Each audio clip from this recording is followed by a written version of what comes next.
Good morning. Today is December 8th.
Jaime has actually been really attentive of the puppies and of Luna and of taking care of them, and he even went to the store when I was at the clinic yesterday and bought stuff for the puppies. It was so cute.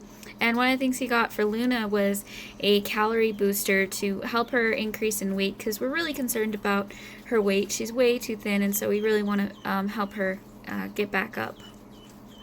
So today we have Jaime's work party, his Christmas party. So we're going to be going to that later. So I'm all dressed up for it. I got a nice silver Christmas dress for the party today.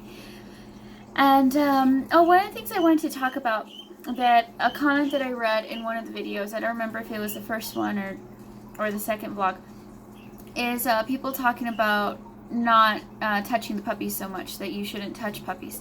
So that's 100% wrong. That's actually a really, really bad mentality, and I think it's really important to address that, because if you do want to, buy a dog from a breeder, you want to make sure that you buy a dog from a breeder that has been handled constantly, like on a daily basis. And it's even better when you get a dog from a breeder where they have kids or something like that, and the kids are constantly playing with those puppies. That's really good. That's a really, really good form of socialization for those puppies, and they should be handled constantly from the minute that they're born. They should get used to human interaction. So you don't want to just leave the dog completely alone and just let the mother raise it. That's actually how you get dogs with behavioral problems. So that's something that you definitely don't want to do. And you don't want to, get a dog from someone who's like that. For example, puppy mills, that's a great example of people who, they don't touch those dogs. And yeah, they might turn out to be fine later on, but a socialized dog is going to be better. It's going to have less behavioral issues and all of that. So, and there's no reason why you wouldn't want to touch the puppies. I guess some people have this misconception that animals won't take care of their young if humans touch them, and that's completely wrong. It's actually a really, really bad myth, because a lot of people think, oh, if I put this baby bird back in the tree, the mom will reject it. No, that's not the case. If it's a fledgling, leave it alone. It's trying to learn how to fly. But if you see an actual, baby bird that's bald and it fell out of its nest, just put it back up. Like, the mom's going to take care of it, even if you touched it. So that's a really common myth that's just, I think, hurts so many animals. And I don't know where this even got started, but a lot of people do believe that. They believe that you can't touch baby. Yes, put your purple jacket on. Oh, you already doing it? Look at the little baby fish behind. Oh, there it is. It's a tiny little baby fish. What are your baby fish doing? I was showing him the tiny baby fish. I haven't put my suit on yet. Yeah, so put your purple jacket on. Oh, okay. I wanted everybody to see your purple jacket. You see my purple jacket? It's cute. You like it? Yeah, I like it. Yeah, that's good. Okay. Wear it for you. So this little girl here is one of the brindles, and she has a lot of white on her face. Really dark around the eyes. and a lot of white. They all have pink noses right now, but that does change, and they should all have black noses when they get older. So the brindle has this interesting color pattern. As you can see, it has like kind of brown stripes in the dark fur. And there's a lot of dog breeds with brindle, but personally I think you don't often see corgis that are brindle. And there are, like, you can see pictures of them on Instagram. That's a good place to look, but it seems like it's not super common. And this color is from the cardigan side. And she's got white feet and a little white tail. And she's one of the bigger puppies in the litter. This is the other brindle, and she has less white on her face, but cute little markings.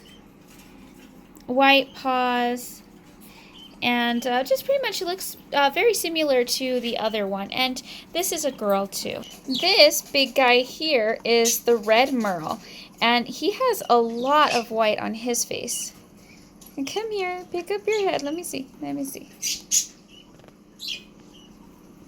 He's trying to find something to nurse on.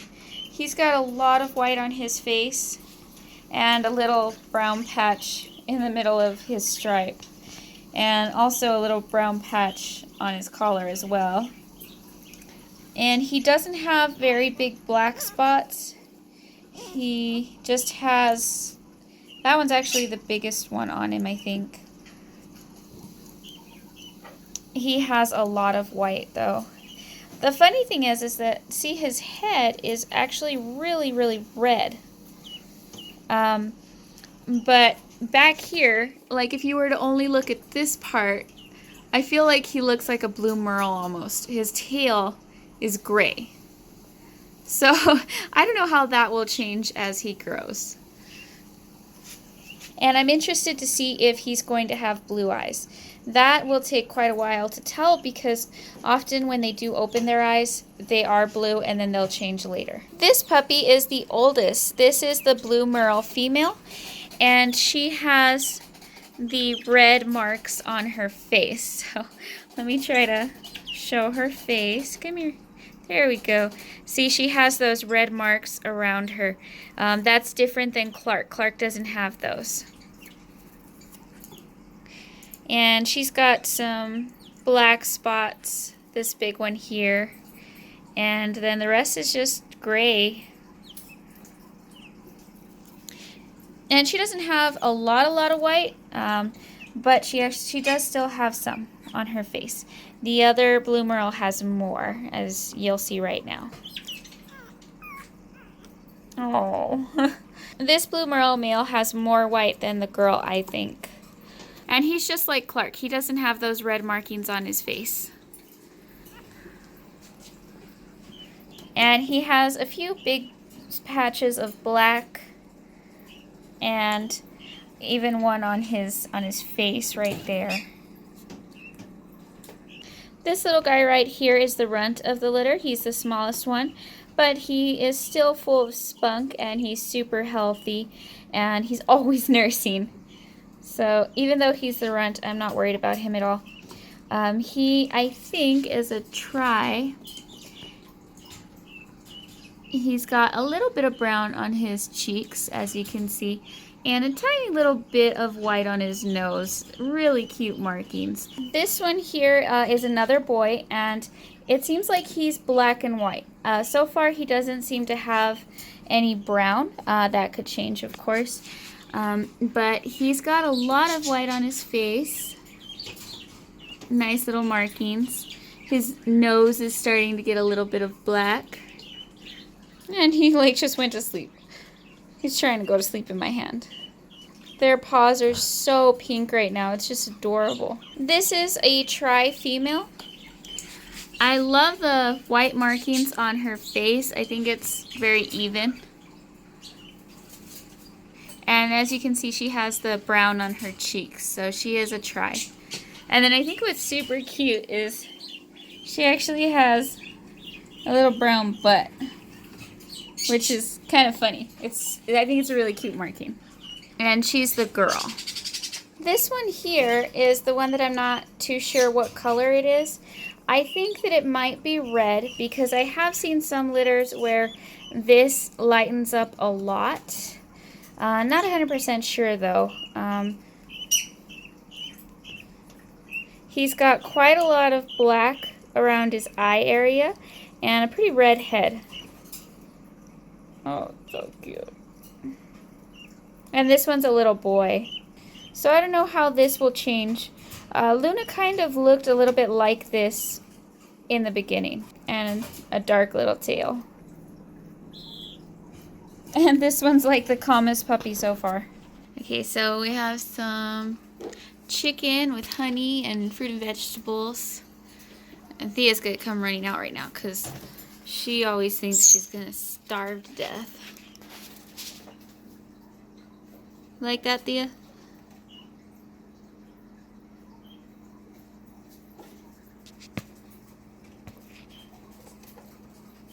Good girl. Yeah, she likes that.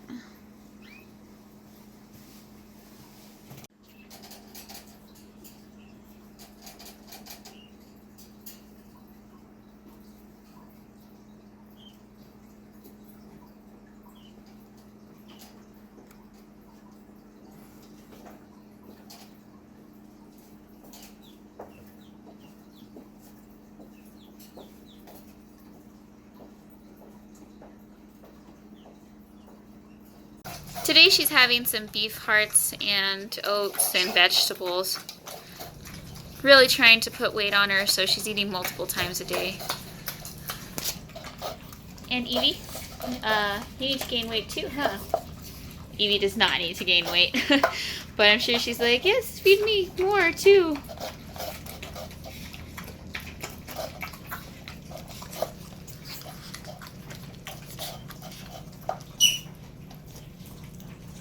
So I hope you enjoyed seeing the puppies today, and thanks for watching today's vlog. Don't forget to subscribe, and I will see you guys tomorrow. Bye!